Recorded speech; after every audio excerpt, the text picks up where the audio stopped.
AITA for refusing to let my husband's family meet our baby after what they did to me during my pregnancy.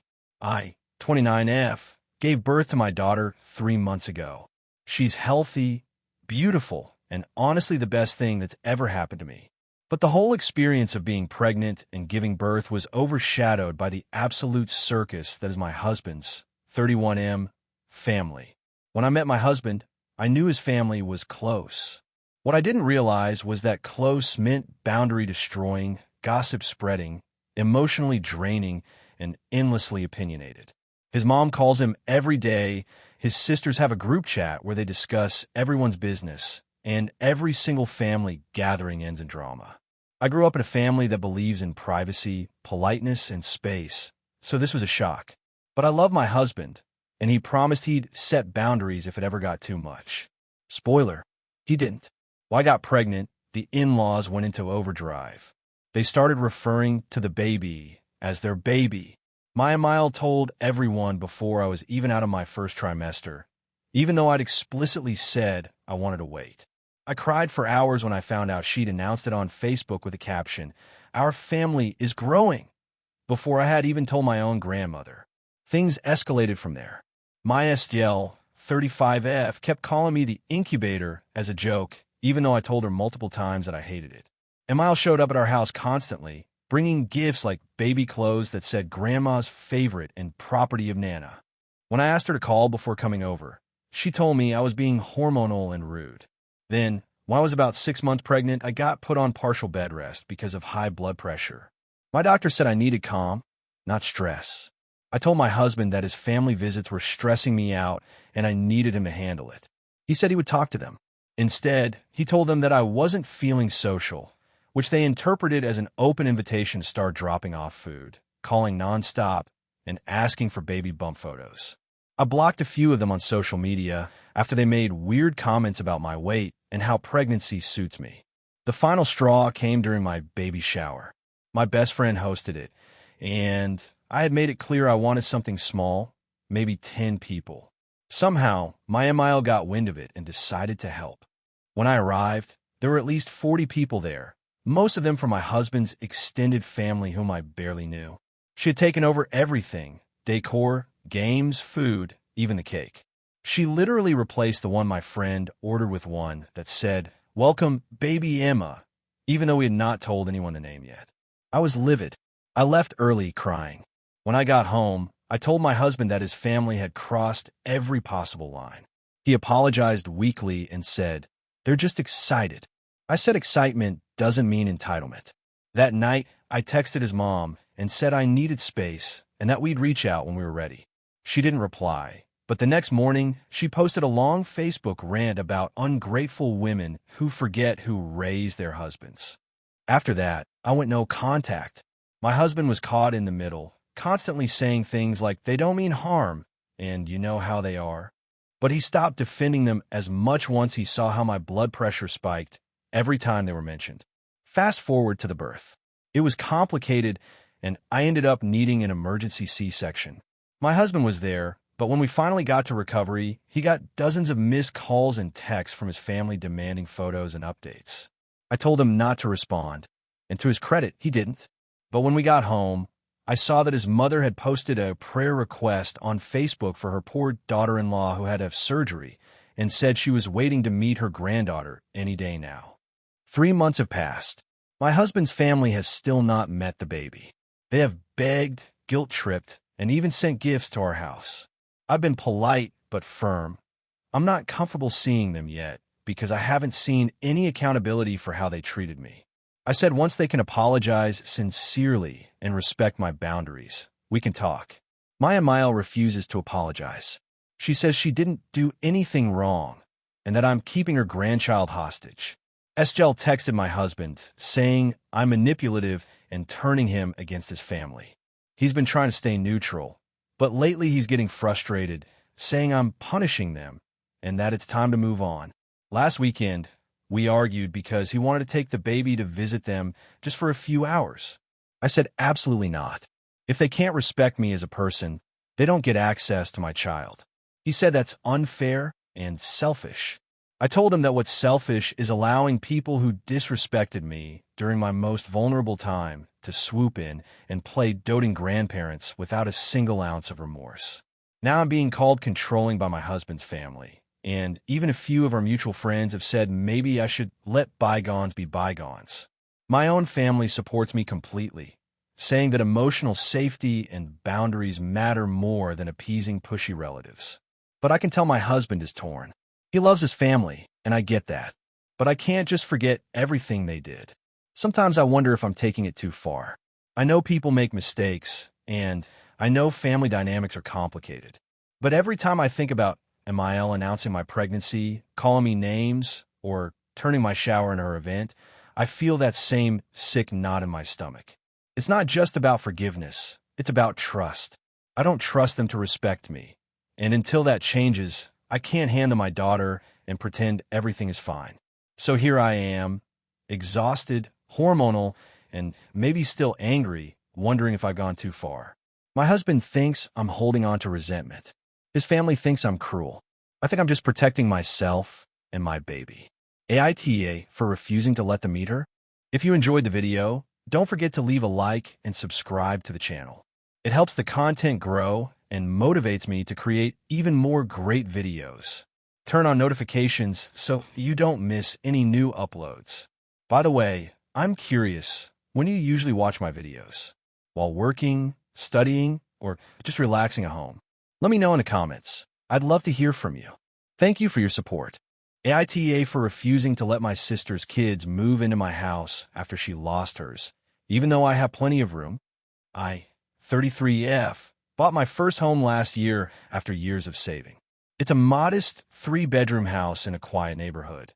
And honestly, it's the first thing in my life that's ever felt truly mine. I grew up in a chaotic household. My parents fought constantly. Money was always tight.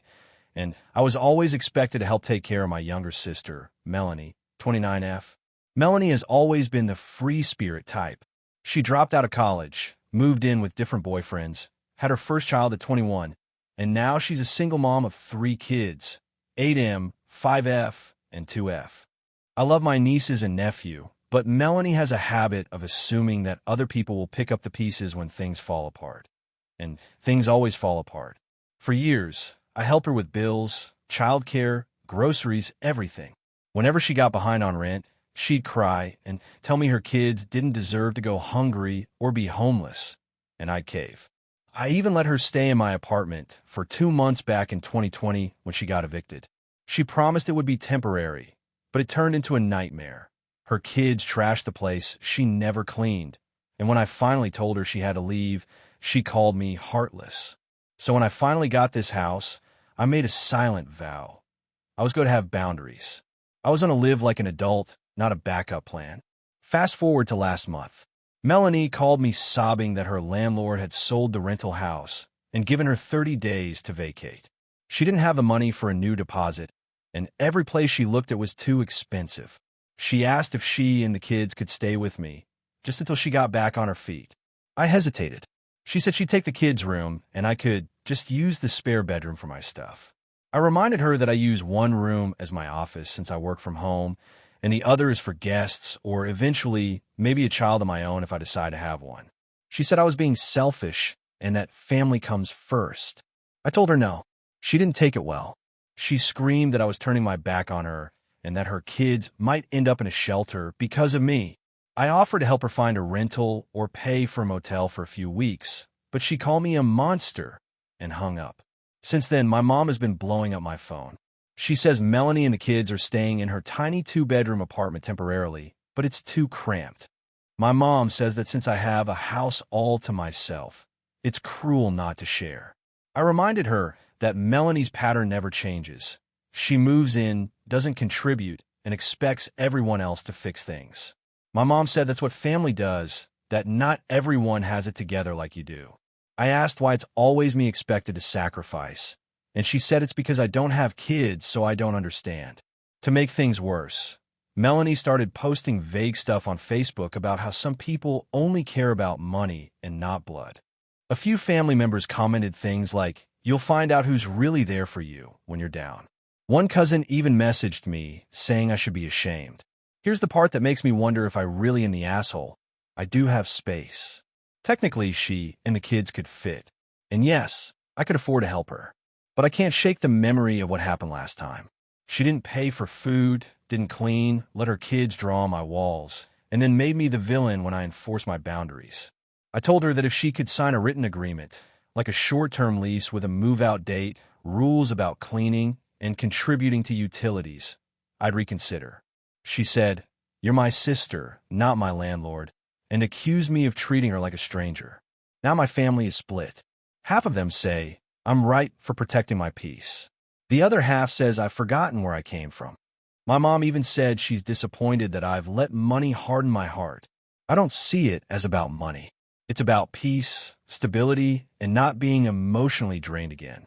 I worked hard for this house, extra hours, side gigs, skipping vacations. I finally have something stable, and I feel like if I let her in, it'll unravel again. But the guilt is eating me alive. When I was a kid, I used to promise myself I'd always protect Melanie. I know her life is harder. She's alone with 3 kids, little support, and no real career. I can picture those kids sleeping in my spare room, warm and safe, and it breaks my heart that I could make that happen, but choose not to. Still, I also picture coming home from a long day to find dishes piled up, toys everywhere, and Melanie on the couch scrolling through her phone, saying she's too stressed to clean. I picture her telling me she just needs another month, and another after that. I picture myself resenting her and her kids again, and losing the one peaceful space I've ever had. Last weekend, I went over to drop off some groceries for them at my mom's. The kids ran up to hug me, asking when they could come see Auntie's big house again. Melanie didn't say thank you. She just gave me this icy look and muttered that she didn't realize I could be this cold. When I left, my mom told me she hoped I could live with myself if those kids end up homeless. I cried in my car for half an hour. So now I'm stuck. I love my sister and her kids. I don't want them to suffer. But I also know what will happen if I give in. It's happened too many times before. My friends say I'm right to stand my ground, but my family's guilt tripping has me doubting everything. AITA for refusing to let my sister and her kids move in, even though I could technically help. AITA for refusing to help my sister with her newborn after she mocked me for being child-free for years. I, 34F, have never wanted kids. I've known that since I was a teenager. I love children in small doses, but the idea of being responsible for one 24/7 has never appealed to me. My older sister, Emily, 37F, was the complete opposite. She's always wanted to be a mom and made that her whole identity from the time we were teenagers. Our relationship was fine growing up, but once I hit my mid-20s and started openly saying I didn't plan on having kids, things changed. She would constantly make snide comments like, "You'll change your mind when you meet the right man," or "It's selfish not to want to give mom grandkids." When I got married at 29 to my husband, Noah, 33M, she actually toasted at our wedding and said, "Here's to hoping they'll realize life isn't complete without a little one." Everyone laughed awkwardly, and I was furious. Over the years, she doubled down on it. Every family gathering involved some kind of jab. If I mentioned traveling, she'd say, "Must be nice not to have responsibilities." If I bought something nice, "I guess you can afford it since you don't have kids." When I mentioned getting a dog, she said, "You just want something to replace the children you'll never have." It was relentless. I tried to ignore it, but eventually, I limited contact with her to holidays only. Fast forward to this year. Emily gave birth to her first child 2 months ago. I'll be honest, I was happy for her because she clearly wanted this for years. I sent a nice gift basket, some baby clothes, and a handwritten card saying I was proud of her and wished her all the best in motherhood. She thanked me briefly over text, and that was it. 3 weeks later, I got a frantic call from her at 2 a.m. She was crying, saying the baby hadn't slept more than 2 hours. Her husband was out of town for work, and she desperately needed help. She begged me to come over and stay the night so she could get some sleep. I hesitated because I had work in the morning and lived 45 minutes away, but she sounded truly desperate. I told her I couldn't that night, but I could come in next evening after work if she still needed help. She hung up on me. The next day, She texted saying she was disappointed but not surprised, and that some people aren't meant to be part of a real family. That really hurt. I ignored it and went on with my day. A week later, my mom called, furious. Apparently, Emily had told her that I refused to help her when she was breaking down, and that I was proving how selfish and cold I've always been. I told my mom the full story, including the years of comments and mockery, and said I wasn't comfortable being treated like an emergency babysitter by someone who disrespected my choices for a decade. Mom said I should be the bigger person because Emily just had a baby and is exhausted. I held firm and said I'd send food delivery gift cards instead. Emily sent me a text that said, "You can keep your money. Some people just aren't meant to care about anyone but themselves." I decided to go no contact for a while. But last weekend, I ran into one of Emily's friends, Rachel, at the grocery store. Rachel said Emily's been having a hard time with postpartum depression and feels completely alone. Apparently, she's been telling everyone that I cut her off when she needed me most. Rachel said, "I know she was harsh before, but she really needs family right now." That made me feel conflicted. On one hand, I don't want to kick someone while they're down. On the other, Emily's behavior hasn't changed. Even after the baby was born, she couldn't resist taking a shot at me. During a family Zoom call last month, she actually said, "Maybe if you ever knew what real love felt like, you'd understand why I'm so tired." Everyone went quiet. I logged off early. Now my parents have been calling daily, saying I'm heartless for not helping my sister, that she's family and family helps each other. My dad even said, "You can't hold a grudge over a few jokes when she's literally crying every day." But these weren't jokes. They were years of digs that made me feel like a failure for choosing my own path. Last night, Emily texted again out of nowhere. She wrote, "I know we've had our issues, but can you please come help for a few days? I'm drowning." That was the first time she'd admitted anything close to vulnerability. I didn't answer immediately. I talked with Noah, who said he'd support whatever I decided, but reminded me that every time I let Emily back in, she hurts me again. He asked, "Do you really think she'll stop once things calm down?" He's right. Emily has a pattern of needing me only when she's desperate, and once she's okay, she goes right back to being cruel. I keep wondering if helping her now would just teach her that no matter how badly she treats me, I'll always come running. But then I think about her being alone with a newborn, exhausted, and maybe struggling with postpartum depression. Part of me feels like I'd be a terrible person not to help. Another part of me thinks it's unfair to ask me, the sister she's belittled for years, to suddenly play savior. I even suggested to my parents that maybe they could help her more directly. Mom's retired and lives only 15 minutes away. But Mom said she's too old for overnight baby duty and that Emily needs sisterly support. That made me snap a little. I told her, then maybe she should have treated her sister better before demanding her support. Now my entire family is mad at me. My aunt called to say she understands why I'm upset, but that I'll regret it if something happens to Emily. That sent me into a spiral of guilt. I've been lying awake wondering if I'm a horrible person for setting this boundary. I don't hate Emily. I actually feel sorry for her. But I'm tired of being treated like an emotional punching bag. Every time I try to make peace, she's mocked me again. It's like she doesn't see me as a full person, just a convenient target for her insecurities. If I go help her now, am I just feeding that cycle again? Or am I being cold and selfish for choosing self-protection over compassion? AITA for refusing to help my sister with her newborn after everything she's said to me over the years? AITA for refusing to give my sister the wedding dress I bought after she eloped without telling anyone? So, for context, I, 28F, have always had a complicated relationship with my older sister, Rachel, 31F. We grew up in a pretty average household. Our parents weren't rich, but they worked hard, and we never lacked anything important. The problem was, Rachel was always the golden child. She was prettier, more outgoing, and had that magnetic personality that made everyone love her instantly. I was quieter, more of a planner, the one who kept things organized and followed rules. When we were younger, it wasn't a big deal, but as we got older, it started to sting more. She'd borrow my clothes without asking, take credit for things I helped her with, and somehow always came out as the one everyone sympathized with when things went wrong. My parents never really saw it. They just thought she was spirited. Fast forward to this year. I got engaged to my fiancé, Luke, 30M, last winter after 3 years of dating. He's thoughtful, calm, and honestly, the best thing that's ever happened to me. We started planning our wedding for next summer, and I was over the moon. My mom, Rachel, and I went dress shopping together. I fell in love with this one gown. Simple, elegant, with these subtle lace details that made it look timeless. It was expensive, around $3,500, but my parents offered to pay for half, and I covered the rest from my savings. It was my dream dress. Rachel didn't seem too interested during the appointment. She was on her phone a lot and made a few comments like, "That one's nice, but kind of plain," or "Are you sure you want to spend that much?" I brushed it off because she's always been like that, just a little dismissive when she's not the center of attention.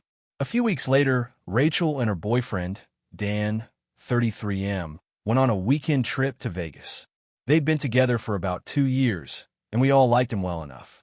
But on Sunday evening, my mom called me absolutely losing it. Rachel and Dan had eloped. No one knew. No warning, no invitation, nothing. Just a text in a family group chat saying, "Surprise. We got married," with a bunch of emojis and a blurry photo of them at some tacky chapel. At first, I was shocked but tried to be supportive. I congratulated her, even though I could tell my parents were deeply hurt that they hadn't been included. My mom especially. She always dreamed of helping both her daughters plan their weddings. A few days later, Rachel called me. She was giddy, telling me how spontaneous it was and how it felt so freeing to just do what they wanted without all the pressure. I said I was happy for her. I tried to move on. But then she dropped this absolute bomb. She said, "Oh, by the way, since I didn't have a real dress for the ceremony, I was thinking maybe I could wear your wedding dress for our family reception next month. You already have it, and I'd just borrow it for a day. It's silly to buy another one." I thought she was joking. I laughed and said, "Rachel, no way. That's my wedding dress." But she got serious and said, "You're not even getting married until next year. It's just sitting there in your closet. It would mean so much to me to wear it for our reception photos, and you can just dry clean it after. I promise I'll take care of it." I told her absolutely not. That dress was special to me, something I had chosen for one of the most important days of my life. She already had her wedding, even if it was a last-minute Vegas elopement. Why should she get to use my dress to make hers look fancier after the fact? She got angry, said I was being selfish and petty, that it's just a dress, and that family should share things, especially when it doesn't hurt anyone.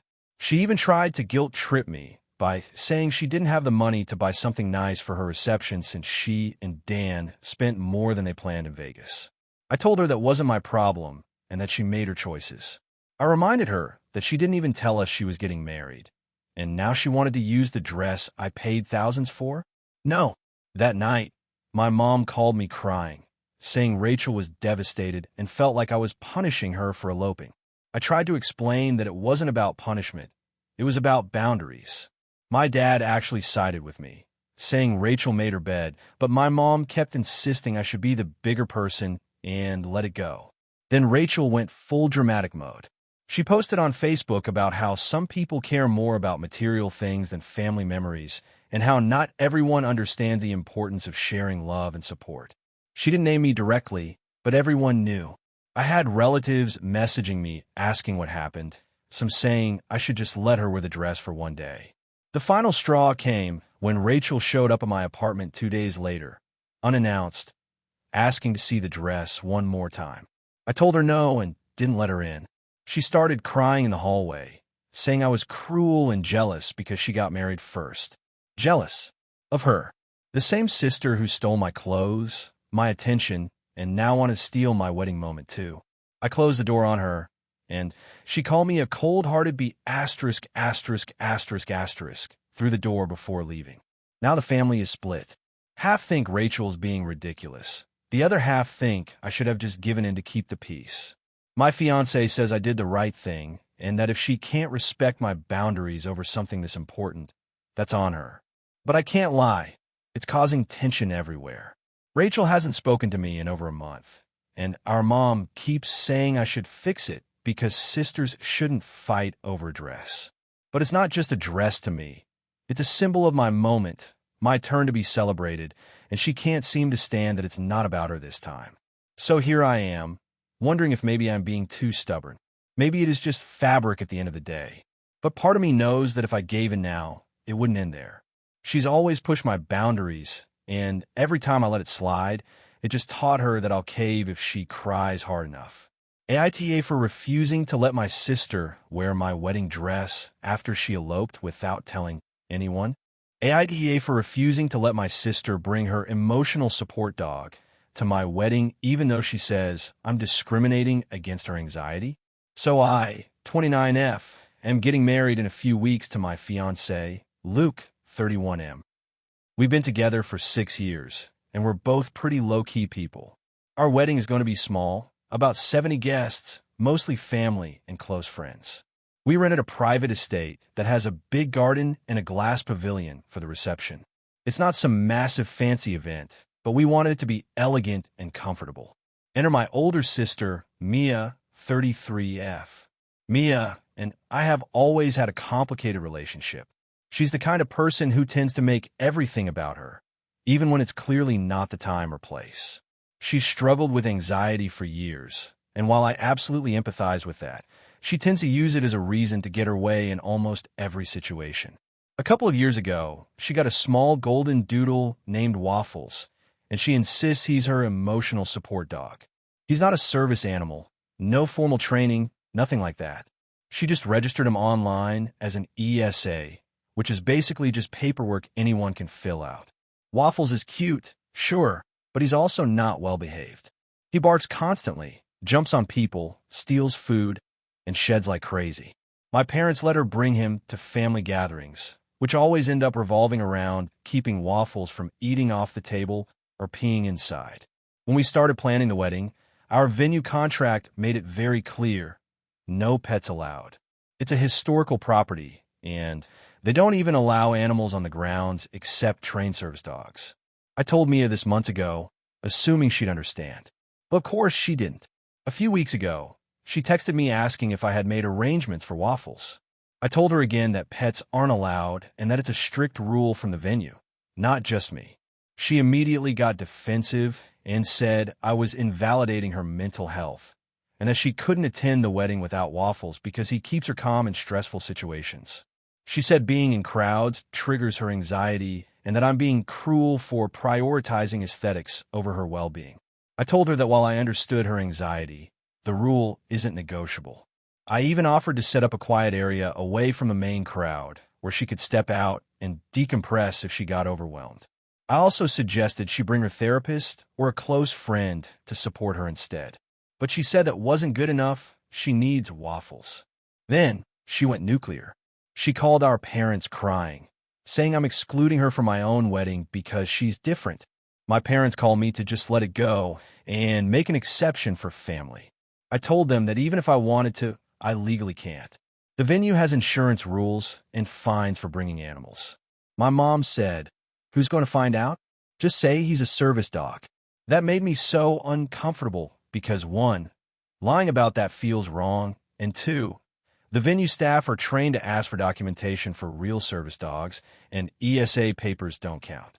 Then Mia posted a long Facebook rant about family who doesn't care about mental health and how people pretend to support you until it's inconvenient. A few cousins liked her post and commented things like, "Ugh, people don't get anxiety unless they have it." Now I have relatives texting me asking why I can't just be compassionate. Luke is furious. He said if I cave now, Mia will take over the entire wedding, and I know he's right. Mia's behavior has been like this since we were kids. She cried her way out of any boundary. I've spent years walking on eggshells to keep peace, and this time, I just don't want to. It's my wedding, not hers. Fast forward to this week. My mom called again and said Mia might not come unless I allow Waffles. I said, then she doesn't have to come. My mom got quiet and said I'll regret destroying the family dynamic over a dog. But honestly, the family dynamic has always revolved around keeping Mia happy at everyone else's expense.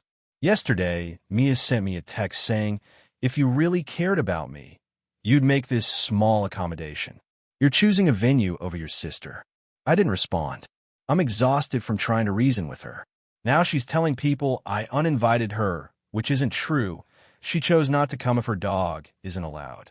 Some of my friends say I'm doing the right thing and standing my ground.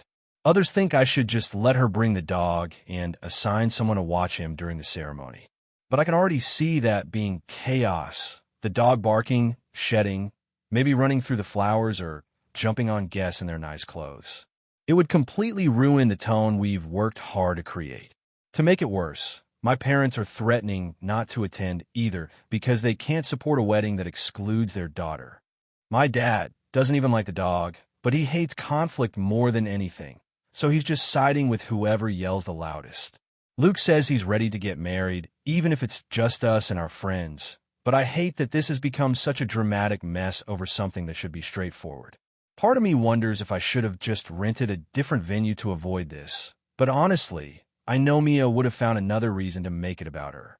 If not the dog, it would be her dress code, the seating, or the food. There's always something. So now I'm sitting here, a few weeks before my wedding, being told that I'm heartless and ableist because I won't break venue rules for a dog that isn't even trained. I love my sister, but I'm tired of being the villain every time I try to have a boundary. Still, I can't shake the guilt. What if I really am being too rigid? What if she genuinely can't handle being there without her dog, and I'm excluding her from one of the biggest days of my life? I've tried to find a compromise. I even offered to live stream the ceremony, so she could watch from home if that made her more comfortable. She said that was humiliating, and that she won't forgive me if I go through with this. My parents are backing her up, saying I'm tearing the family apart, and now I'm second-guessing everything. AITA for refusing to let my sister bring her emotional support dog to my wedding, even if it means she and my parents might not come.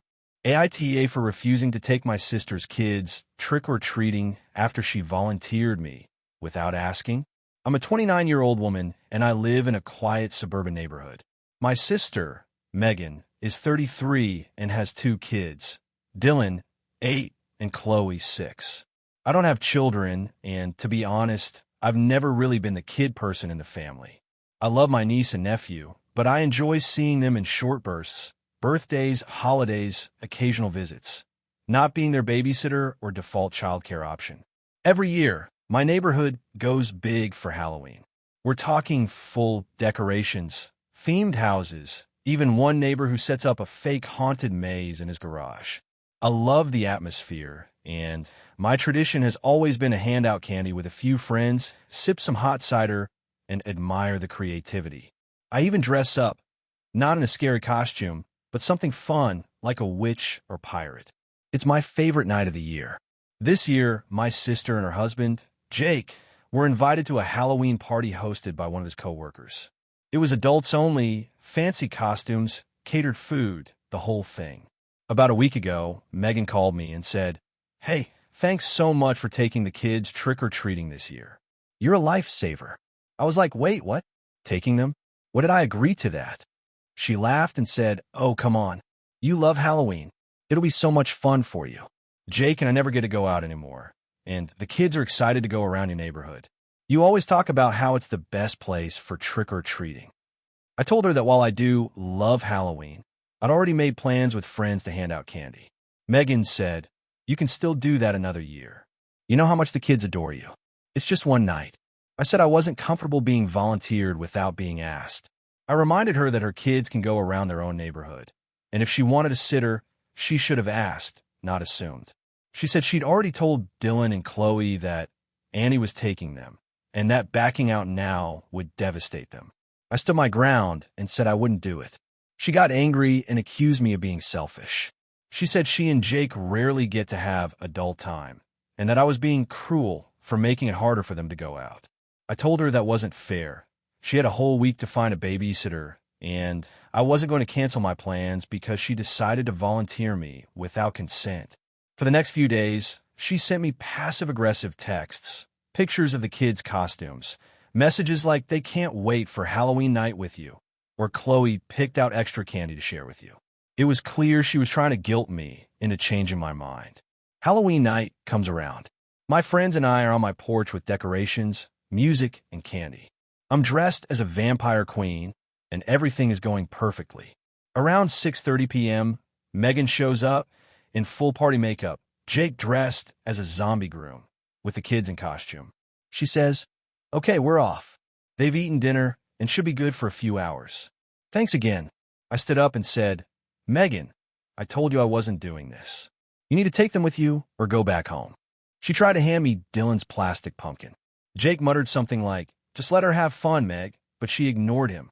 I told her firmly that if she left them, I have to call her back immediately because I wasn't going to be responsible for them. She started to raise her voice, saying I was ruining their night, and the kids looked confused and upset. I felt terrible for them, but this was not my fault. After a few tense minutes, Jake finally told her they should just take the kids trick-or-treating themselves for a bit and then go to the party later. She stormed off, muttering something about how I never do anything for family. They ended up skipping the party altogether. The next day, I woke up to a barrage of texts from her and my mom. My mom said I could have just helped out for one night, and that it was heartless to disappoint the kids like that. She said family means making sacrifices and that someday you'll understand when you have your own children. I told her it's not about one night. It's about boundaries. Megan didn't ask. She assumed. She guilt-tripped me, ignored my refusal, and tried to dump the kids on me anyway. If I had agreed, that would have just taught her she could get away with doing that again. Now my mom won't let it go. She says the kids were crying because they didn't understand why I changed my mind. Megan hasn't spoken to me since. My friends think I did the right thing, but my family is treating me like I kicked a puppy. The weirdest part? My brother, who usually avoids drama like the plague, texted me privately and said, "Thank you. She does this to everyone. You just happen to be the first to actually say no." Apparently, Megan has a long history of volunteering family members for favors, like signing people up to babysit, help with moves, or run errands for her without confirming first. So now I'm torn. I don't regret setting the boundary, but I do feel bad for Dylan and Chloe. They didn't deserve to be caught in the middle. But I also can't shake the feeling that if I had given in this time, Megan would keep doing it whenever it suited her. It's been a few weeks, and the tension hasn't eased. My mom keeps trying to broker peace talks, but I've said I'll only discuss it if Megan acknowledges what she did and apologizes. Mom says I'm being stubborn and punishing my sister. I told her I'm not punishing anyone. I'm protecting my time and my right to say no. Still, part of me wonders if I should have just taken them trick-or-treating for a couple of hours to keep the peace. But the other part of me, the bigger part, is tired of being treated like a backup plan for other people's poor planning. So, AITA for refusing to take my sister's kids trick-or-treating after she volunteered me without asking. AITA for refusing to go to my sister's wedding after she made my daughter her honorary flower girl instead of the real one. So my 39F younger sister, Emma, 31F, is getting married in December. We've always been close, though we've had our share of sibling rivalry moments. She's always been the golden child, charming, social, beautiful, the one everyone gravitates to at family gatherings. I've always been the more practical one. Steady job, house, family. I thought we'd outgrown that dynamic, but apparently not. I have a daughter, Lily, who's 9. She absolutely adores Emma. Since she was little, she's called her Auntie Em and practically worships her. Emma doesn't have kids yet, so she's always spoiled Lily, buying her little dresses, taking her to the zoo, FaceTiming her to show wedding dress ideas. Naturally, when Emma got engaged, Lily was thrilled. She kept saying she was going to be the flower girl and that she wanted to practice tossing petals in our backyard. Fast forward to about 3 weeks ago. Emma calls me to talk about the wedding party. She says she wants Lily to be part of the ceremony, but she's chosen her fiancé's niece, Chloe, 7F, as the flower girl because she's the perfect age and it would mean a lot to his family. Then she adds, as if it's some kind of consolation prize, but Lily can be my honorary flower girl. She'll still wear a pretty dress and stand near the front. I paused, trying to understand what honorary flower girl meant. I asked, so she won't actually walk down the aisle or toss petals? Emma said no. That would be Chloe's role, but Lily could hand out programs or something cute like that. Now, normally, I wouldn't care that much about who walks down the aisle. But Lily had been talking about this for months. She'd even picked out a flower basket online. I gently told Emma that Lily would be crushed if she wasn't the actual flower girl. Emma said she understood, but had to balance both families.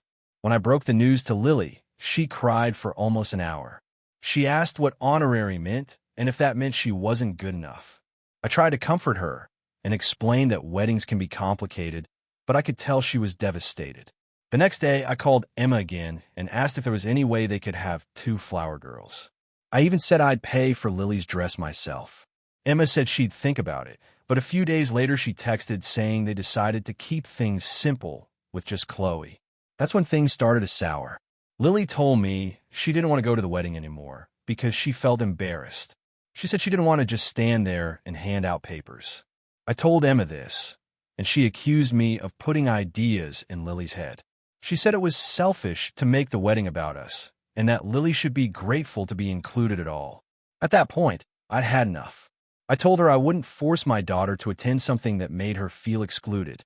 Emma blew up, saying I was being dramatic and that I'd ruin family harmony if I didn't come. My mom later called me, upset, saying I should just keep the peace because it's Emma's big day.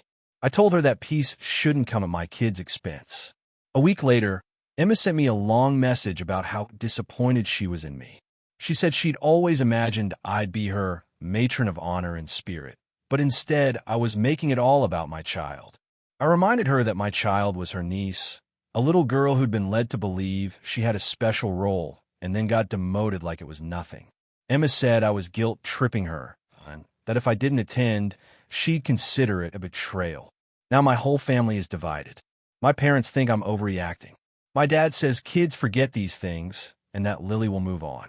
My mom is more focused on keeping Emma happy because she's already stressed with wedding planning. My husband, on the other hand, completely supports me. He said if the situation were reversed and one of his siblings treated Lily like that, he wouldn't go either. It's not even about the flower girl role anymore. It's about respect. Emma could have easily said from the start that her fiancé's niece would be the flower girl. I would have helped Lily understand before she got her hopes up. Instead, Emma let Lily believe something that wasn't true, only to take it away and act like it was no big deal. A few days ago, Emma sent out a group text with final wedding details and mentioned how sad it is that I chose to stay home. Several relatives replied with things like, "So sorry, hope you both make up soon," and one even said, "It's just a flower basket, not a war." That stung. Lily overheard me talking to my husband about it last night and asked if Annie M was mad at us. I didn't know what to say. She said she still loves Emma, but doesn't want to see her dress anymore. It broke my heart. Part of me wonders if I'm letting my emotions take over. Weddings can be stressful, and maybe I should have just gone to show support. But another part of me feels like showing up would mean teaching Lily that it's okay for people to treat her feelings as less important. I'll admit, I also feel hurt on a personal level. I was there for Emma through every breakup, through college applications, through moving to a new city. I hosted her engagement party at my house. And yet, when it came time for something meaningful involving my daughter, she couldn't find room for her in a way that mattered. Emma's maid of honor, our cousin, texted me last night saying that Emma's been crying about it and feels like I'm punishing her. She asked if I could at least come to the ceremony for appearances. I said no, because I refuse to pretend everything's fine when it's not. Now the wedding's a few weeks away, and my parents keep asking if I'll change my mind. I've stood firm so far, but the guilt is eating at me. Lily seems okay now. She's moved on and is talking about going ice skating that weekend instead. But I can't shake the feeling that this whole thing might permanently damage my relationship with Emma. So, Reddit. AITA for refusing to attend my sister's wedding after she made my daughter her honorary flower girl. AITA for refusing to let my sister's fiancé stay at my house after what he said to my wife. So I, 34M, live with my wife, 32F, and our two kids, 7M and 4F, in a suburban neighborhood about an hour away from where I grew up. My younger sister, Jenna, 29F, got engaged earlier this year to a guy named Eric, 31M. I had only met him twice before everything went down, but both times I got this weird vibe. He's one of those people who always thinks he's joking, but never reads the room. Jenna and Eric live in another state, And a few months ago, she asked if they could stay at our house for a long weekend because they were coming to visit our parents and didn't want to pay for a hotel. I said sure, I like helping my sister out. My wife, Emma, even offered to make up the guest room and plan a family dinner. The first night started fine. We had dinner together. My kids were excited to have Aunt Jenna over, and Eric seemed okay at first, a little loud, but whatever. After dinner, we all had a couple drinks, and somehow the conversation turned to parenting and careers. Emma works part-time as a pediatric occupational therapist, and I work full-time in IT. Eric made a few comments about how lucky I was to have a wife who gets to stay home all day, even though Emma only works 3 days a week, so she can be with our kids. She calmly explained that her work involves therapy for children with developmental delays, which is hardly staying home. He laughed and said something like, "Yeah, but it's not exactly a real career, right? It's just playing with kids." I saw Emma's face drop, and Jenna immediately tried to change the subject. I pulled Eric aside later and told him that wasn't cool. He brushed it off and said, "Relax, man. I'm just teasing. She's too sensitive." The next day, we had a barbecue. A few of her friends came over. Eric decided to help by manning the grill, which turned into him drinking too much beer and criticizing everything, from the way Emma sliced fruit to how I organized the tools in the garage. I tried to laugh it off, but the final straw came later that evening when we were all sitting outside, and he made this comment in front of everyone. He looked at Emma and said, "You know, you're really lucky my future brother-in-law settled down with you. You seem like the type that could have ended up as one of those desperate single moms trying to be a boss babe on Instagram." Everyone went silent. Emma stood up and went inside without saying a word. I told Eric to leave right then. Jenna tried to stop me, saying he was drunk and didn't mean it, but I said I didn't care. I called him an Uber to a nearby hotel and told him he wasn't welcome in my house again. The next morning, Jenna came over crying. She said Eric felt horrible and that he'd been trying to make a joke that didn't land. She begged me to let him apologize in person. I told her I'd accept his apology for my own peace, but he was still not staying here. Ever. Emma, on the other hand, said she didn't even want to see him again. Jenna accused me of humiliating her fiancé and said I overreacted. She said our family should have her back since she's younger, and this is the first guy she's been serious about in years. I reminded her that having her back doesn't mean letting someone disrespect my wife. She left angry, and we didn't talk for a couple of weeks. Then our mom called me. Apparently, Jenna had told everyone that I kicked her out during her visit. Mom was upset, saying I should have been the bigger person and handled it privately. I told her what actually happened, and she sighed and said, "You know how Jenna can be, but couldn't you have just let him apologize right away? You made a scene." For context, Emma has always been close with my family. She's the kind of person who hosts birthdays and remembers everyone's favorite dessert. But since this happened, she's felt incredibly uncomfortable around them. When Jenna and Eric sent out their wedding invites last month, ours wasn't included. Jenna texted me saying she needed space and didn't want drama at her wedding. Now the rest of the family is split. My dad said I did the right thing, but my mom keeps pushing me to fix things so Jenna can have peace before her wedding. My older brother thinks Eric's a jerk, but told me to just apologize to Jenna so the family can move on. Emma said she doesn't want me apologizing for defending her, but she also feels bad that it's caused so much tension. I've been torn. I love my sister, but I can't get over the way Eric spoke to my wife and how Jenna's been downplaying it ever since. It's not just the comment, it's the pattern. The way he made subtle digs at Emma, acted like she was overreacting, and tried to charm everyone into thinking he was harmless. And honestly, if I hadn't drawn that line, I think it would have kept escalating. Last week, Jenna called again and said she was reconsidering inviting us to the wedding if I could just admit I was wrong about Eric. I told her that if she needed me to pretend that what he did was okay in order to have me there, then I wouldn't come. She hung up without another word. My mom's been calling every couple days since, saying I'm breaking the family apart. She says Emma and I could have just taken the high road, accepted Eric's apology, and moved on. But Emma doesn't want to go anywhere near him, and I can't blame her. Part of me wonders if I could have handled it differently, Maybe just told him to apologize the next morning instead of kicking him out that night. But at the same time, the thought of him staying under my roof after that disgusting comment makes my skin crawl. Now it's this huge family issue. Jenna won't speak to me, mom's mad, dad's staying neutral, and I'm feeling like the villain even though I was just protecting my wife's dignity in our own home. So, Reddit, AITA for refusing to let my sister's fiancé stay at my house after what he said to my wife, and for standing by that decision even though it's caused a family rift? Hey friends, if you enjoy this content, don't forget to like the video and share your thoughts in the comments. We really want to know what you like and what can be improved. What do you think of the video? Are there any topics you'd like to see in future videos? Your feedback really helps us get better. Thanks for being with us. AITA for refusing to give my sister my wedding dress, even though I'll never wear it again. So for context, I, 31F, got married 3 years ago to my husband, Adam, 33M.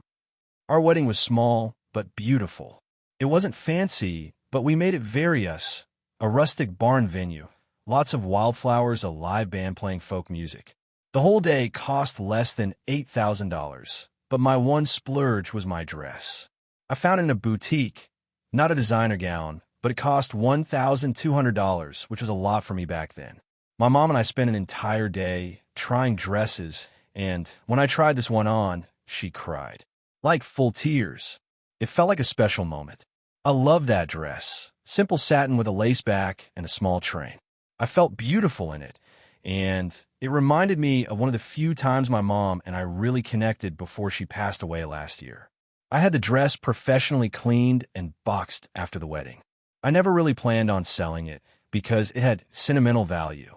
Even though I don't intend to wear it again, I like the idea of maybe passing it down to a daughter or niece someday. Here's where the drama starts.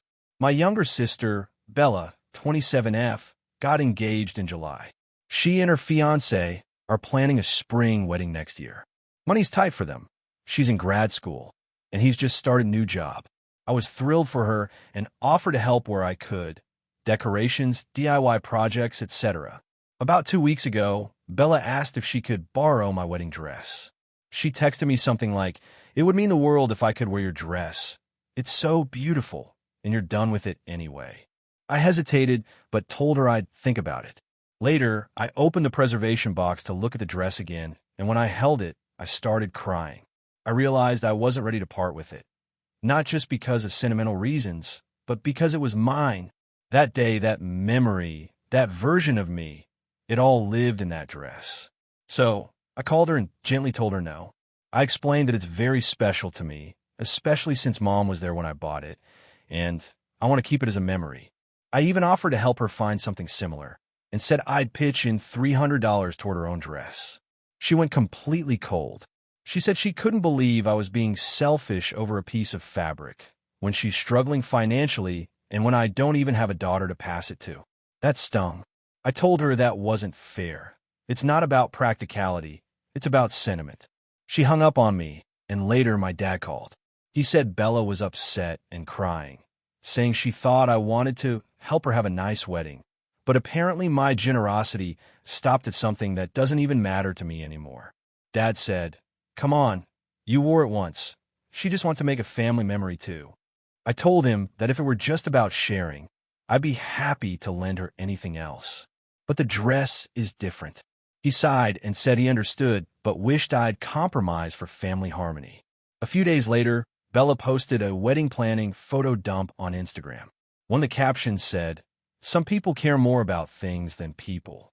Guess I'll find a dress that doesn't come with strings attached." My name wasn't mentioned, but everyone in our family knew what it was about. My aunt texted me saying I should just let her use it, that I'd still have the memories, and it's not like she's asking for a kidney. My cousins seem split. Half say it's my dress, my choice. The others think I'm being too sentimental and making a big deal over nothing. Now, Bella's barely talking to me. I tried reaching out again, offering to help her look for dresses this weekend, but she said she doesn't need my pity. Adam says I'm 100% in the right and that Bella's acting entitled. But now even my dad's starting to avoid the topic because it's making family dinners uncomfortable. I hate that this is causing tension, but I can't bring myself to give it up. Every time I think about her wearing it, I just feel uneasy To make things worse, my mom's best friend, who's kind of like a second mother to us, messaged me privately. She told me that when my mom was alive, she once mentioned she'd love to see Bella wear my dress someday, that it would be a sweet family tradition. That hit me hard. Now I'm wondering if I'm disrespecting my mom's memory by saying no. But at the same time, Mom also taught me boundaries. She used to tell us, you can love someone deeply without giving them everything they ask for. I feel like that applies here.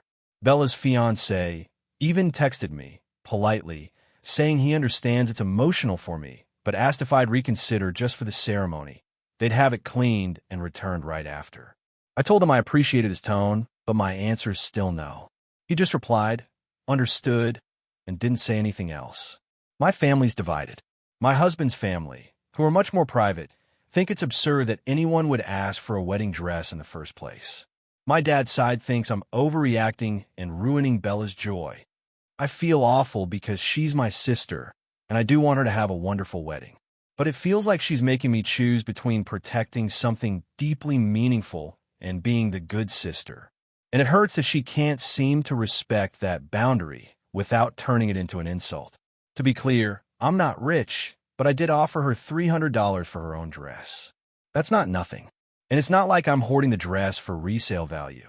I just want to keep it preserved. Adam says it's symbolic, that Bella doesn't actually care about the dress itself, but rather what it represents, me giving something up for her. He thinks it's why she's digging her heels in. Maybe he's right. Still, I can't help wondering if I should have just let it go for the sake of peace. Maybe I'm too attached to a piece of clothing. Or maybe she's too entitled to what isn't hers. I honestly don't know anymore. So, AITA for refusing to give my sister my wedding dress, even though I'll never wear it again. AITA for refusing to let my sister and her kids move into my house, even though I have more than enough space. I, 34F, bought my house 3 years ago after saving for almost a decade. It's a 4-bedroom place in a quiet neighborhood. Nothing fancy, but it's mine. I live alone with my dog, and I've been slowly fixing it up, painting, landscaping, updating furniture, that kind of thing. It's been my dream home and my safe space after years of renting sketchy apartments and dealing with roommates. My sister, Tara, 31F, has 2 kids, ages 6 and 8.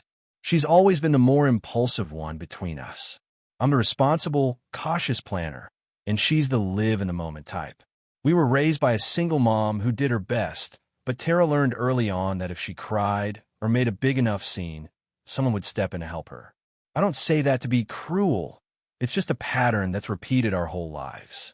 Tara was living with her boyfriend of 2 years until last month when they broke up. It was messy. Apparently, he cheated and then kicked her out when she confronted him. She and her kids moved into our mom's small apartment temporarily, but Mom lives in a 1-bedroom place meant for one person. Tara and the kids have been sleeping on air mattresses in the living room. A week ago, Tara called me crying. She said the kids were miserable, Mom was getting frustrated, and she just needed a few months to get back on her feet. She asked if she could move in with me until she found something else. I hesitated. I love my sister and my niece and nephew, but I also know how Tara operates. A few months could easily turn into a year or more. She's not malicious, but she's chaotic. She's terrible with money, always behind on bills, and tends to rely on other people to bail her out. Still, I told her I'd think about it. That night, I talked it over with my boyfriend, 36M. We've been together for 2 years, and he spends most nights at my place. His reaction was immediate. If they move in, your life is going to turn upside down. He reminded me that I work from home and value quiet. He also pointed out that Tara's kids are good kids, but they're still kids. They bring noise, clutter, and constant activity. He wasn't being heartless, just realistic. The next day, I called Tara and told her that I couldn't offer her a place to stay, but I'd help her in other ways. I offered to lend her money for a security deposit, help her find a rental, and even babysit occasionally while she worked things out. She went silent for a few seconds and then said, "Wow, so you're really going to leave your sister and your niece and nephew homeless?" I told her that wasn't true. She's staying with Mom, and it's not ideal, but it's temporary. She started crying again and said I was selfish and that family is supposed to help family. Then Mom called later that night and said Tara had told her what happened. Mom said she understood my perspective, but added, "You do have the space, honey. Maybe it wouldn't be so bad." That hurt. My mom has always had a soft spot for Tara, and I could hear the disappointment in her voice. I stood my ground, though. I told her I wasn't comfortable having them move in and that I had my reasons. Since then, Tara has barely spoken to me. She's made several Facebook posts about finding out who really has your back when times get tough, which of course got her friends commenting things like, "You deserve better," and "Some people only love you when it's convenient." I didn't respond, but it stung. A few days later, I got a call from my aunt, Mom's sister, who basically said I was being heartless. She told me that when our mom was raising us alone, people in the family helped her, and I should be doing the same now. She said, "You have a whole house and no kids. What's the big deal?" The big deal is that I know my sister. She doesn't clean up after herself. She lets her kids run wild. She borrows things and doesn't return them. If she moves in, I'll lose all privacy, all routine, and probably end up resenting her. I've worked too hard for this stability to have it all unravel because she made bad choices and expects me to fix them. Still, part of me feels guilty. The kids didn't do anything wrong. They adore me, and I love them. The thought of them cramped on the floor of Mom's apartment makes my stomach twist. But I also think about how hard I've worked to build a peaceful life for myself, and how quickly that peace could disappear. Last night, Tara texted me again. She said she found a cheap 2-bedroom place, but the landlord wants first and last month's rent up front. She asked if I could give her the money, about $3,000, and she'd pay me back once things settle. I told her I could give her $1,000, but not the full amount. She blew up, saying I was hoarding money while she was struggling. I am honestly exhausted. My boyfriend says I did the right thing and that Tara's manipulative guilt trips are exactly why I needed to set boundaries. But I keep replaying everything in my head, my mom's tone, my aunt's comments, Tara's tears, and wondering if I really am being cold. I keep thinking about the night I closed on this house. I remember sitting in the empty living room with takeout and a glass of wine, feeling so proud and safe. I promised myself that this would be the place where I finally got to breathe. Now it feels like I'm the villain for protecting that peace. My friends are split. Some say I'm absolutely right to stand firm. Others say that if I can help, I should because family should come first. So Reddit, AITA for refusing to let my sister and her kids move in with me, even though I technically have the space and the means to help them more. AITA for confronting my sister about her parenting choices, even though it caused a huge family fight. I, 34F, have always been close to my younger sister, Lily, 30F. Growing up, we were inseparable, and even as adults, we maintained a strong bond. We shared a lot of life milestones from graduations to moving into our first apartments, and we were always each other's go-to person for advice. That said, I've noticed over the past few years that our relationship has gotten increasingly strained because of the way Lily is raising her kids. Lily has 2 children, Max, 7, and Emma, 4. When Max was born, I had a gut feeling that something about her parenting style wouldn't sit right with me, but I didn't want to be judgmental. I tried to be supportive, visiting frequently, helping with babysitting, and offering advice only when asked. Over time, though, the issues became too glaring to ignore. I started noticing patterns that I found concerning. Lily often ignores their emotional needs, favors Max over Emma to a borderline unreasonable degree, and enforces rules inconsistently. She also uses guilt and shame as a disciplinary tactic, often yelling at them over minor things or embarrassing them in front of others for behavior that could be handled more constructively. For example, Max once spilled a drink on the floor, and instead of calmly cleaning it up with him, she made him sit at the table for an hour while she ranted about how careless and disrespectful he was. Emma, being younger, gets away with almost anything if she's cute or whining enough, which has led to fights between the kids. I've tried subtly suggesting alternatives, like praising small efforts, calmly explaining consequences, or using timeouts instead of shouting, but Lily always brushes it off with a sarcastic, "Well, I know what I'm doing." The real breaking point came last month. I went over to their house for a weekend to help Lily while she was swamped with work. I noticed that Emma had a minor rash on her arm. I asked if she was okay, and Lily laughed it off, saying it was probably just a reaction to a new lotion. But Emma kept scratching it and crying intermittently, and when I suggested we check with a pediatrician or at least clean the area, Lily snapped at me, saying, "She's fine. She's just being dramatic. You're making a big deal out of nothing." This isn't the first time I felt she was dismissive of her kid's discomfort. That evening, we were all in the living room when Max started quietly crying because he wanted a toy, but Lily told him he had to wait until later. She rolled her eyes and muttered something about him being spoiled. I watched as he tried to articulate his feelings, and she just yelled at him to stop whining or go to your room. At that moment, something in me snapped. I quietly told Lily that I thought the way she was handling Max's emotions was harmful and that kids his age shouldn't be treated with disdain for expressing feelings. She immediately got defensive and told me I was overreacting, accused me of thinking I knew better, and said I had no idea how hard it is to raise two kids. I tried to stay calm and explain that I wasn't judging her overall as a parent, but that some of her approaches could have long-term emotional effects on both children. Lily got angrier, started shouting, and before I knew it, the kids were upset and crying. I felt awful for raising my voice too, but I genuinely couldn't stay silent anymore.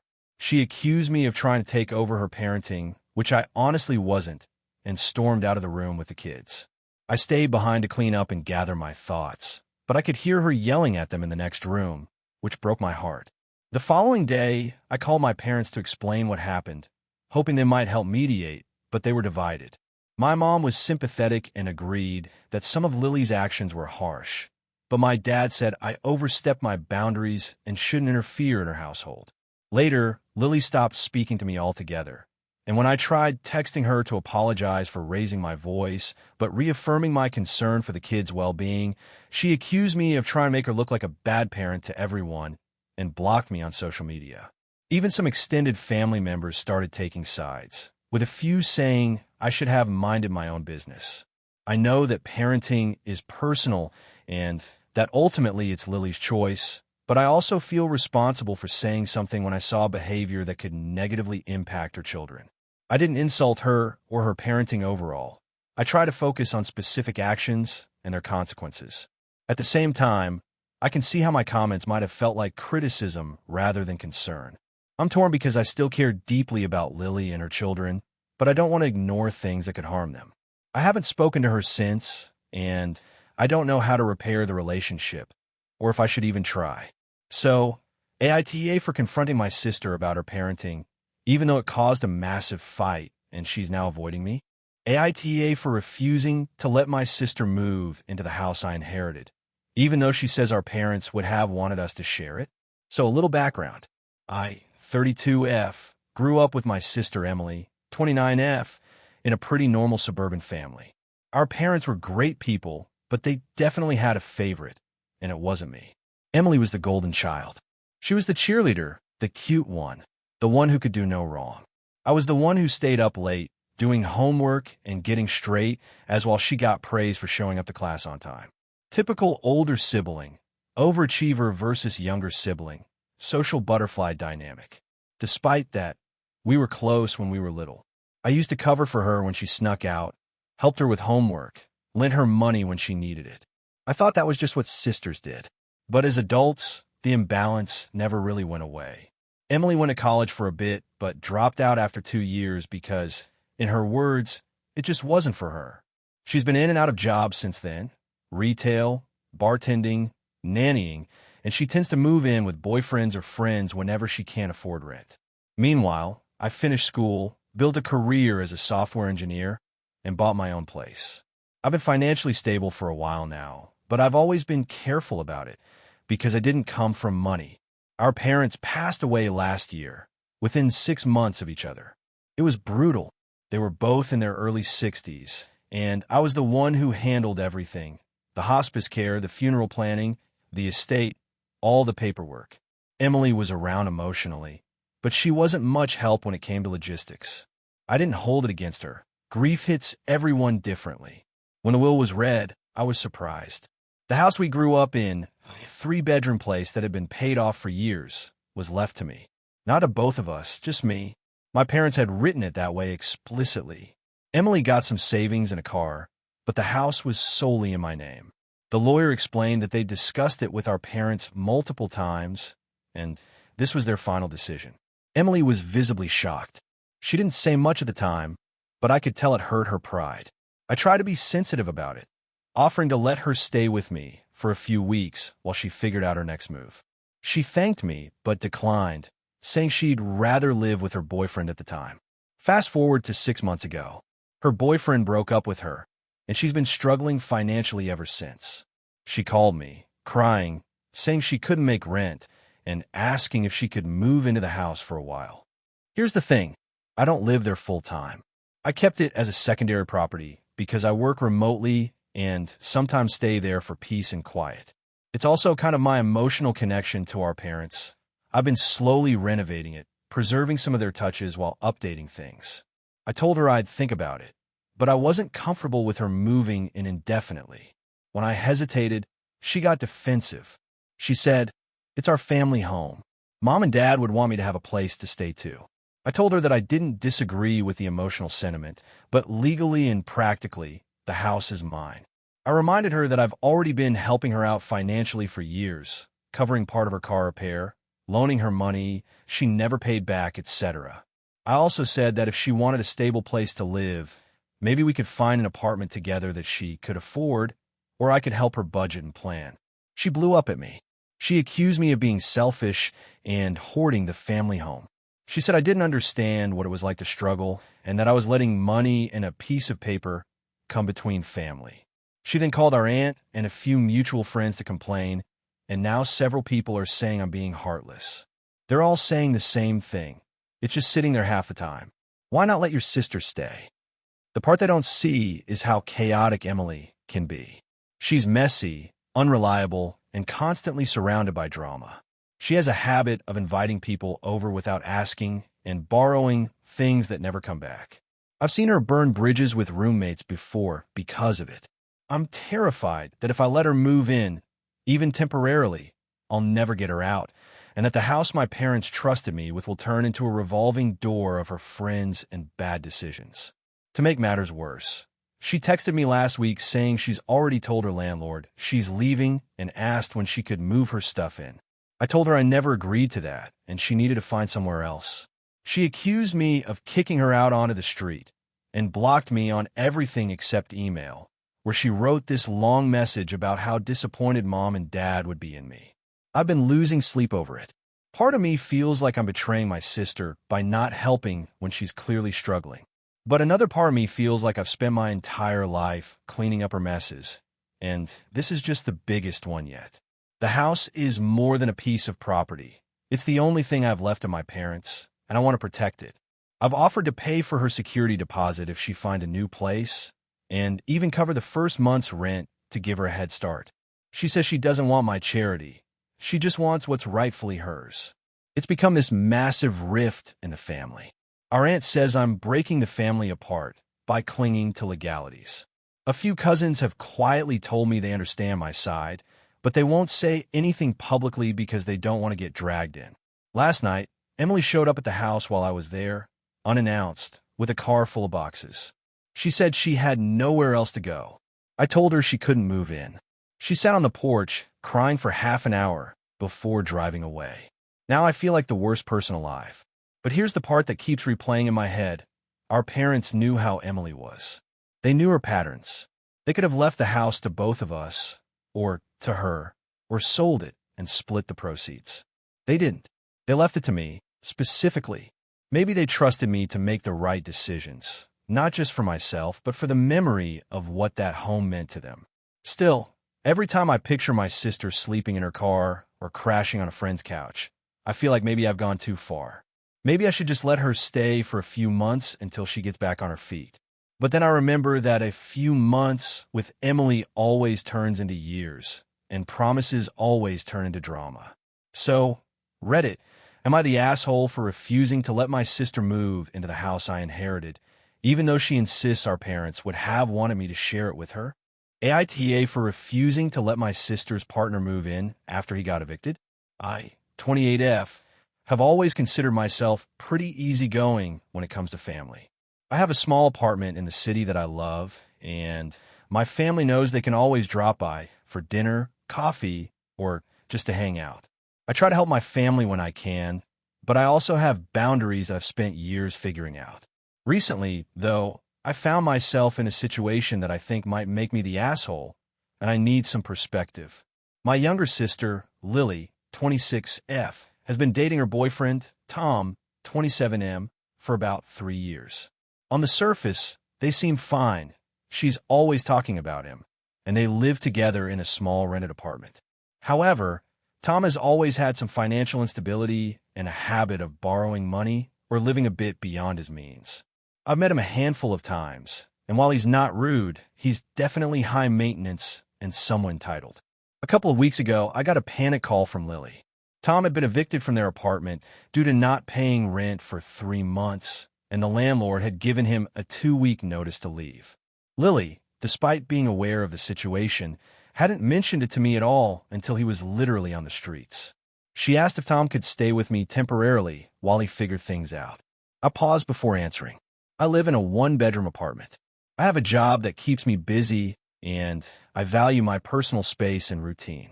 I've had people crash with me before, but only for a night or two, never weeks. I explained this to Lily, saying that I couldn't take him in permanently or for an indefinite amount of time, but I could help in other ways, like helping him find a new apartment, connecting him with temporary housing options, or lending him money to get back on his feet. I thought this was reasonable. Lily was immediately upset. She said I was being cruel and unsupportive, arguing that families should always help each other in times of need. She said it wasn't fair for me to turn her and Tom away when they had nowhere to go. I reminded her that I wasn't saying I wouldn't help at all. I was just saying I couldn't give him space in my apartment for an undetermined period. I also pointed out that I'm single, live alone, and rely on my apartment for my mental health. I didn't want to end up resentful or in a stressful situation that could damage our relationship. Despite this, Lily got defensive and texted our parents to complain. They called me, suggesting that maybe I could make an exception for family. They kept stressing that it was a crisis and that I needed to step up. I explained again that I was happy to help in practical ways, but I wasn't comfortable having Tom live with me. They hinted that I was being selfish and inconsiderate. Then came the kicker. Lily told me that Tom had suggested he could just stay for a few weeks and that we could work something out. I told her that a few weeks would inevitably turn into months, and it wasn't something I could realistically manage given my work schedule, social life, and personal space. I suggested looking at short-term rentals, staying with friends, or even using a local shelter if necessary. Things escalated when I found out that Tom had shown up at my apartment unannounced while I was at work. He left a note on my door thanking me for eventually helping and mentioning that he'd be back later to discuss the plan. I was furious. I texted Lily to tell her that this was completely unacceptable and that Tom needed to respect my boundaries. Lily's response was that I was overreacting and that I should be more understanding of someone in crisis. I haven't spoken to Lily properly since then. Tom eventually found a friend's couch to crash on temporarily, but the tension between my sister and me is palpable. I feel like I did the right thing by setting boundaries and helping in ways that I can actually manage, but I also feel like I'm being painted as the villain for not inviting someone into my personal space when they're in trouble. I know it's possible that I could have done more, but I also know that I'm not obligated to put my life on hold or compromise my mental health to accommodate someone else's mistakes. My parents are still upset with me. Lily is ignoring my calls, and I feel stuck in this weird guilt spiral where I keep questioning if I should have just said yes despite all the red flags. So, Reddit, AITA for refusing to let my sister's partner move in after he got evicted, even though I offered other forms of help. Character count, 6,173 if you want. I can also write a slightly longer version that pushes closer to 7,000 characters with more tension, dialogue, and internal monologue to make it feel even more like the viral posts on Reddit. Do you want me to do that? AITA for refusing to babysit my sister's kid anymore after she left me stranded for hours? I, 28F, have a younger sister, Jenna, 26F, who had her first child last year. She's a single mom. Her ex disappeared before the baby was even born. I've always tried to be supportive. I helped her move back into our parents' old house, gave her baby clothes I bought secondhand, and babysat whenever she needed to catch up on sleep or run errands. I don't have kids, and honestly, I didn't mind at first. I work from home and have a flexible schedule. Over time, though, it started to feel like I was becoming her unpaid childcare service. It began small. She'd ask if I could watch the baby for a bit while she went grocery shopping. Then it became hair appointments, emergencies, and eventually entire weekends. Still, I justified it by thinking she was stressed and needed help. Last month, she called me in a panic, saying she had to attend a work training and couldn't find sitter. She begged me to watch my niece from Friday morning until Sunday evening. I had plans with my boyfriend, Alex, but I felt guilty saying no. So I canceled them and agreed. She dropped the baby off early Friday morning, thanked me, and said she'd be back Sunday night at the latest. Everything was fine until Sunday came and went. No yene, no text, nothing. I tried calling, straight to voicemail. By Monday morning, I was furious and worried. I called our mom, who said Jenna texted her Saturday night, saying she decided to stay a bit longer because she needed a break. Mom said she thought I knew. I didn't. Jenna finally showed up Monday evening, totally casual, iced coffee in hand, saying she went on a spontaneous girls' trip with friends she hadn't seen in ages. I asked why she didn't at least tell me, and she said she didn't think it would be a big deal because I love spending time with the baby. I told her she completely disrespected me and my time, and that I wasn't okay with being lied to. She rolled her eyes and said I was being dramatic and selfish because it's not easy being a single mom. I didn't speak to her for a few days. Then last week, she texted asking if I could babysit again because she has to work late. I said no, that I had plans. She immediately guilt-tripped me, saying I was punishing her and that family is supposed to help each other. Stood firm. I said I love my niece, but I can't keep being the only person responsible when Jenna decides she needs a break. She got angry and told me I don't understand what it's like to be a mother. She even told our mom that I was abandoning her, and now my mom's pressuring me to just help her this one time because she's struggling. To make things worse, Jenna posted a long Facebook status about how some people only like playing auntie when it's convenient. She didn't name me directly, but everyone knows. I've gotten texts from cousins saying I should let it go because she's going through a tough time. But I can't shake how betrayed I felt when she left me hanging for 3 whole days with zero communication. I had work deadlines, barely slept, and even missed a meeting because I was stuck at home with a baby. I love my niece, but I feel like Jenna takes advantage of me because she knows I won't say no. For context, I make decent money working remotely in marketing, and Jenna works part-time at a salon. Our parents are semi-retired and live 3 hours away, so she doesn't have much help nearby. Still, that doesn't justify vanishing without notice. A few days ago, she texted again saying she's forgiving me for being selfish and that she's willing to move past this if I can babysit next weekend. I didn't even respond. Alex says I should block her number for a while to cool off, but I feel like that might make everything worse.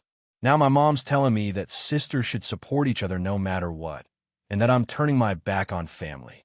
But when Jenna left me stranded, nobody seemed to care how that affected me.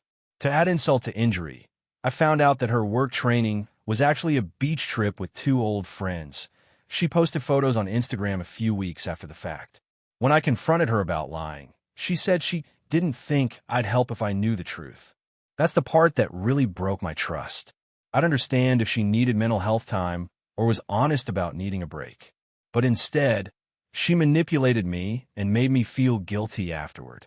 Now my mom is trying to mediate and suggested I apologize to Jenna for how harshly I spoke to her.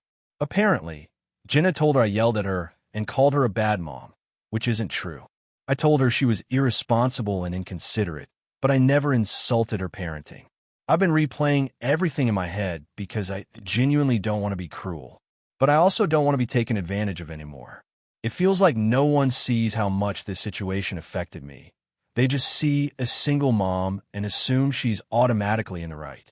Alex told me he's proud I finally set a boundary. But I keep second-guessing myself because the guilt trips are relentless. Every family dinner becomes an argument about how I'm letting Jenna drown. My mom even said, "When you have kids one day, you'll understand," as if I owe her free childcare until that happens. I honestly don't know how to repair this without giving in completely. If I say no, I'm heartless. If I say yes, I'm a doormat again. Jenna texted again this morning saying she forgives me and hopes I've learned not to hold grudges. That message actually made me laugh because it's so manipulative, but it also made me sad. I love my niece more than anything, but I can't trust Jenna anymore. Still, I keep wondering, am I being cruel for drawing this line? Or should I just suck it up because she's family?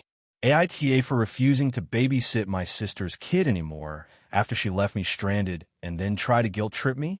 AITA for refusing to let my stepdaughter stay with me after she deliberately humiliated my biological daughter at her birthday party? This is going to be long, but I'll try to include all the necessary context. I, 38F, have a 10-year-old daughter, Mia, from my previous marriage. My husband, Ben, 42M, has a 12-year-old daughter, Lily, from his previous relationship.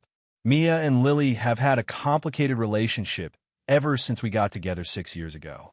They've always been competitive, which I try to manage, but it's been a constant source of stress. Mia's birthday was last month. I had planned a small party at our house with a few of her close friends, decorations, the usual cake and games. I made it clear to everyone, including Lily, that this was Mia's day and the focus should be on her. I also warned Ben that I expected him to enforce boundaries with Lily if necessary. Everything seemed fine at first. The kids played games, and Mia seemed genuinely happy. But then, about an hour into the party, Lily started pointing out Mia's failures in front of everyone. For example, she loudly said Mia's cake choice was childish, criticized the games Mia had picked as boring, and even told one of Mia's friends that Mia can't win at anything. I tried to step in, but Ben was in the kitchen with other guests and didn't notice immediately. By the time he came over, Mia was crying, and several of her friends looked uncomfortable. I asked Lily to step outside with me to talk, and she didn't take it well. She said she was just being honest, and that Mia needed to learn to take criticism. I explained that it was her sister's birthday, and the timing and manner of her comments were unacceptable. Lily shrugged and went back inside, continuing to make passive-aggressive remarks, like pointing out that Mia's party games looked too easy for kids her age. At that point, I was furious, and so was Mia. She ended up running upstairs and hiding in her room for the rest of the party. After the party, I told Ben that Lily's behavior was completely unacceptable and that she could not be allowed to treat Mia like that, especially in front of friends. Ben said that he understood, but also pointed out that he didn't want to punish Lily for being honest and that Mia needed to learn to deal with criticism. I told him that there's a difference between constructive criticism in a private setting and deliberately humiliating someone in front of friends on their birthday. He didn't seem to grasp the distinction. The problem escalated a few days later. Ben had planned for Mia and Lily to spend the weekend together at our house while he had work obligations. I told him I wasn't comfortable with Lily staying over after what happened at Mia's party.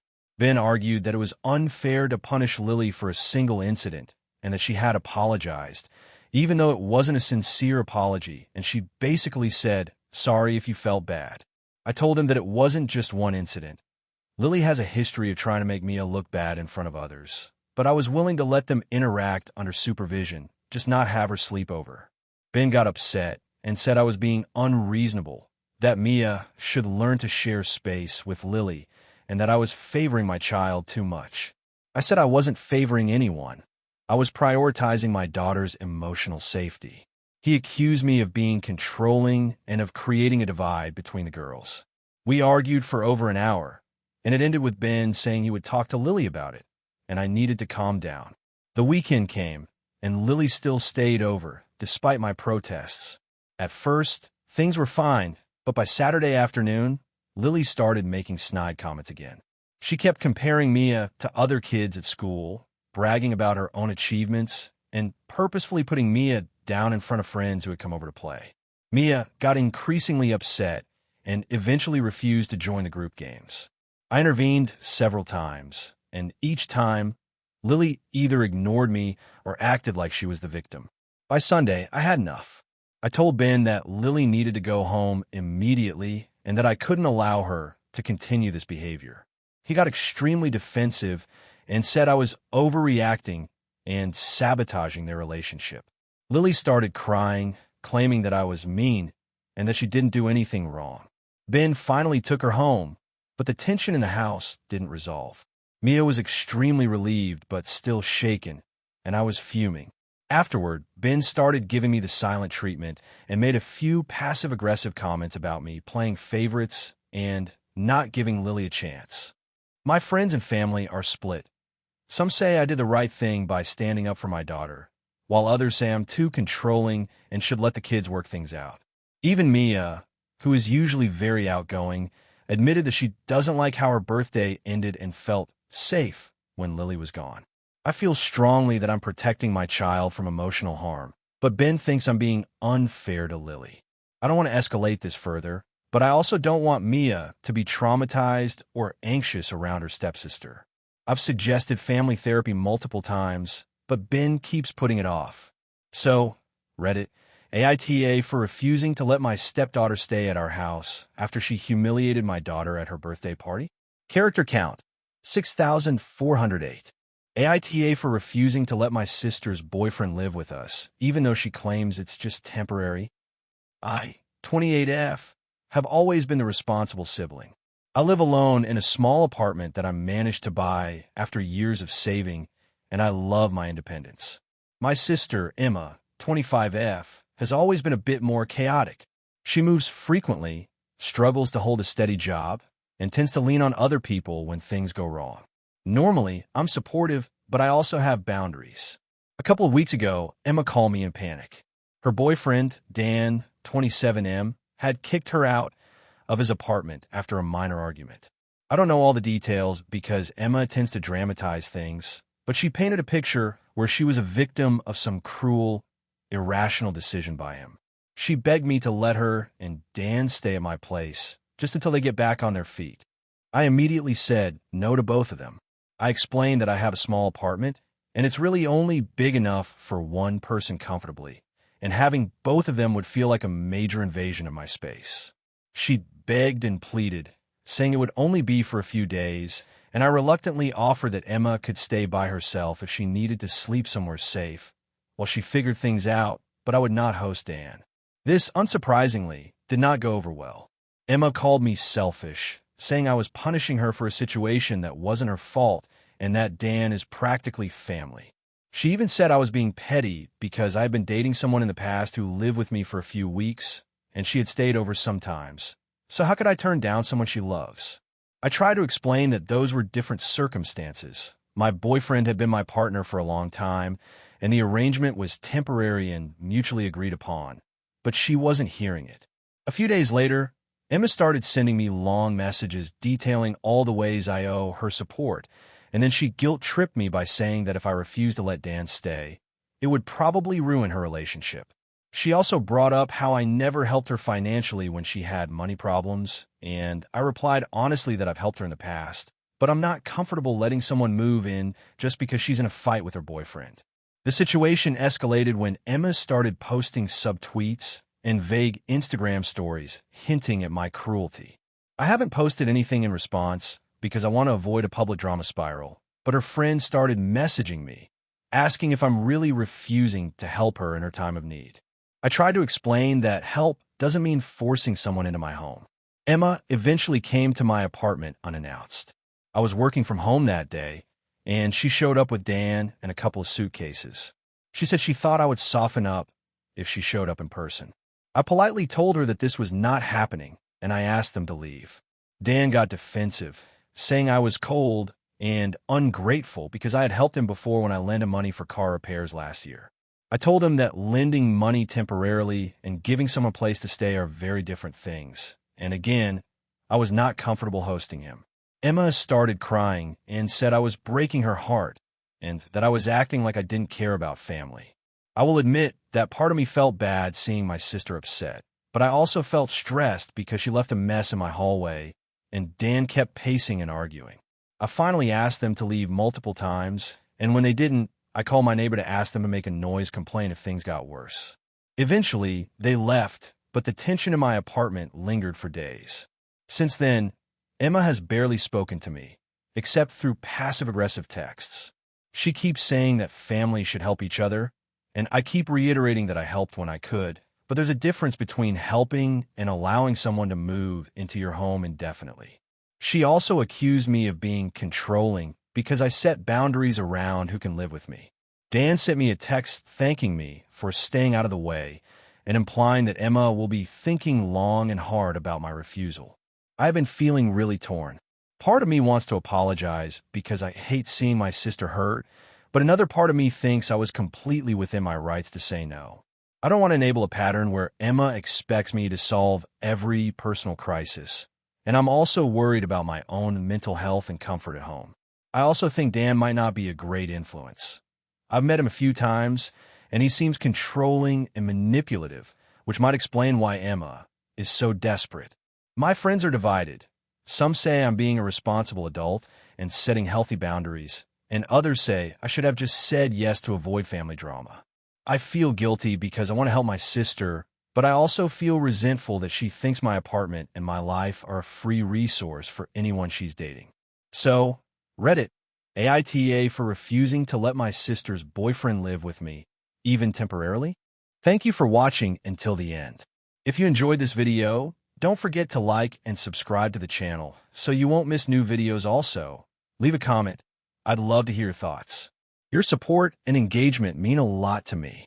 See you in the next video.